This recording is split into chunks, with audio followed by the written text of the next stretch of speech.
Isang paalala, ang video na ito ay ayon lamang sa aking sariling pananaliksik. Hindi ko nais na pilitin ang sino man na maniwala sa videong inyong matutunghayan. Kung hindi kayo kumbinsido sa mga impormasyon at taliwas ang inyong paniniwala sa kaalamang aking ilalahad, maaari kayong gumawa ng sarili ninyong pagsisiyasat para sa inyong kakontentuhan. Ang videong ito ay gabay lamang sa mas malalim na kaalaman at pag-intindi at hindi gawa ng isang profesional. Naniniwala ako na malaya tayong magbigay ng opinyon at suhestyon bilang malayang mamamayan ng Pilipinas. Maraming salamat po. Ang BRP Sierra Madre ang natatanging simbolo ng pagmamay-ari ng Pilipinas sa naturang bahagi ng karagatan. Makaraang umpisahang sakupin ng mga barko ng China ang Mischief Reef noong kalagitnaan ng dekada 90. Ito ay isang kinakalawang na barkong pangdigma mula pa noong ikalawang digmaang pangdaigdig na nakahimpil sa Ayungin Shoal noon pang taong 1999. Ang barko na ito ay isinadsad sa Pilipinas upang maging palatandaan na ang Ayungin Shoal ay atin at hindi kaninumang bansa. Ito ay nagsisilbing outpost natin na sumasagisag din ng ating sovereign rights. Lulan sa barkong ito ay ang mga sundalo ng Philippine Navy na nagbabantay sa ating teritoryo. Hindi biro ang tungkulin ng mga sundalo sa BRP Sierra Madre sa Ayungin Shoal. Bagamat nasa mas payapa at mas panatag na lugar, hindi may kakaila ang kanilang sakripisyong ibinibigay sa bayan upang protektahan ang ating karapatan sa naturang pinag-aagawang teritoryo. Bukod sa malayo sa kanika nilang mga pamilya ay hinaharap nila ang iba't ibang hamon ng tao at kalikasan. Hindi biro ang mga destino sa BRP Sierra Madre lalo na sa kondisyon ng barko. Matinding pag-iisip at lakas ng loob ang kailangan ng bawat sundalo sa loob upang makasurvive habang silang nakadestino dito. Pagsikat pa lamang ng araw, isang routine lamang ang kanilang ginagawa araw-araw. Gigising ng alas 5 ng madaling araw para mag-ehersisyo, maligo, kumain, magbasa ng Biblia at mag-monitor. Kasi ako, concerned ako sa health ng tropa kasi mahirap evacuation dito. Every bedtime, talagang pinapa-comply ko sila na mag-mosquito net. Di ba nakikita niyo? Lamok dito, sir? Kasi may mga incident na kasi na naibak lang siya dahil merong ganon. Lamok yung pinanggalingan. Salamat kami pag umulan. Kagaya nakarang gabi, na conserve kami ng ilang galon. So pwede kami maligo ng rainwater. Pero pag wala, dagat talaga. Dagat, tapos ng isang Tabo. water discipline pa rin talaga. Tuwing gabi lamang maaaring makanood ng telebisyon ng mga sundalo dahil limitado lamang ang gasolina ng kanilang generator.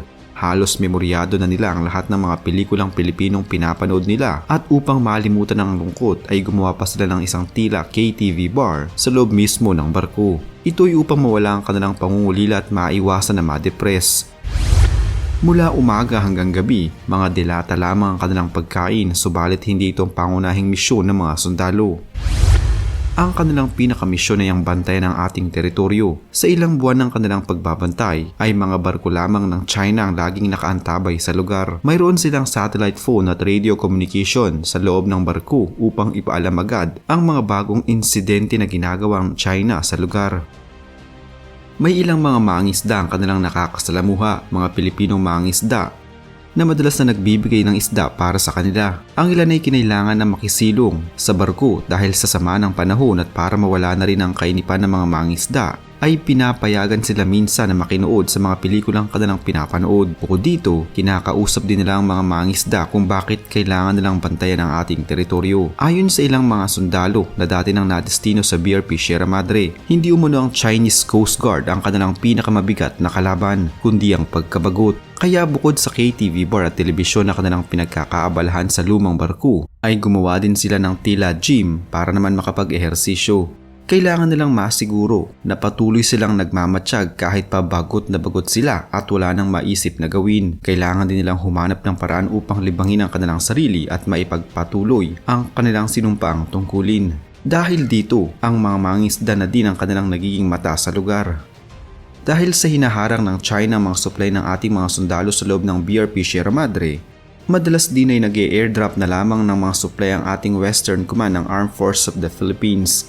Ang mga ibinabagsak na supply ang siyang iniaahon naman ng mga sundalo sa mababaw na tubig ng Ayungin Shoal. Hindi rin nakakalimutan ng mga sundalo ang magdasal at tumawag sa Diyos lalo at hindi nila alam kung kailan sasalakay ang kanilang kalaban. Kaya gumawa din sila ng isang maliit na tila chapel sa loob ng barko. May posibilidad daw na puwersahang alisin ng China Coast Guard ang BRP Sierra Madre na nakadaong sa Ayungin Shoal. Sa mga ginawa ng China na pagbomba ng tubig sa barko ng Philippine Coast Guard o PCG, posibleng maulit ito hanggang hindi naaalis ang Sierra Madre. Tiyak na ipipilit ng China ang pag-aalis sa kalawanging barko dahil pinangako raw ito ng Pilipinas noong taong 2021. Pinabulaanan naman ni dating Defense Secretary Delfin Lorenzana na may binitawang pangako ang Pilipinas na aalisin ang Sierra Madre, isang malaking kasinungalingan umano ito. Maski ang Department of Foreign Affairs ay nagpahayag na walang pinangako ang Pilipinas, posibleng pag-ugatan ng labanan ng BRP Sierra Madre. Sinabi ng Armed Forces of the Philippines o AFP na naghahanda na sila ng panibagong resupply mission na isasagawa para sa mga sundalong nakahimpil sa Sierra Madre. Kailangang madalhan ng mga pangunahing pangailangan ng mga sundalo kabilang ang pagkain. Kulang ang naihatid na supply noong mga nakaraan dahil hinarang ng China Coast Guard at binomba ng tubig ang barko ng Philippine Coast Guard kaya isang bangka lamang na may lumang supply ang nakarating sa Ayungin. Ayon sa AFP, magsasagawa sila ng resupply mission sa mga susunod na linggo at kapag hinarang muli sila ng CCG, lalaban sila. Ayon kay AFP spokesperson Medel Aguilar, sa ginanap na media forum sa Quezon City, mapipilitan silang lumaban kapag inulit ng China ang ginawa no pambubomba sa kanila. Hindi rin umano sila papayag na alisin sa Ayungin Shoal ang BRP Sierra Madre, dagdag pa ni Aguilar. Dapat wag gumawa ng anumang ilegal at marahas na aksyon ng CCG na magdudulot ng panganib sa maraming buhay. Anumang maaaring mangyaring kaguluhan, sila at mga nakatataas sa kanila ang dapat sisihin. Nagpahayag naman ang komandant ng PCG na si Admiral Artemio Abu na magpapadala sila ng karagdagang barko para suportahan ang resupply mission. Nanawagan naman si PCG spokesperson Jay Tariela sa mamamayan na isuplong ang mga Pilipinong traidor sa bayan dahil ipinagtatanggol ng mga ito sa aggressive action ng China sa West Philippine Sea. Mga tunay na bayani ang sundalong nagbabantay sa BRP Sierra Madre. Nagtitiis sila sa kalawanging barko para maipagtanggol ang teritoryo ng Pilipinas. Nararapat suportahan sila at hindi dapat mawala ng supply ng pagkain. Kapag natakot ang AFP sa banta ng China, tiyak na mamamatay sa gutom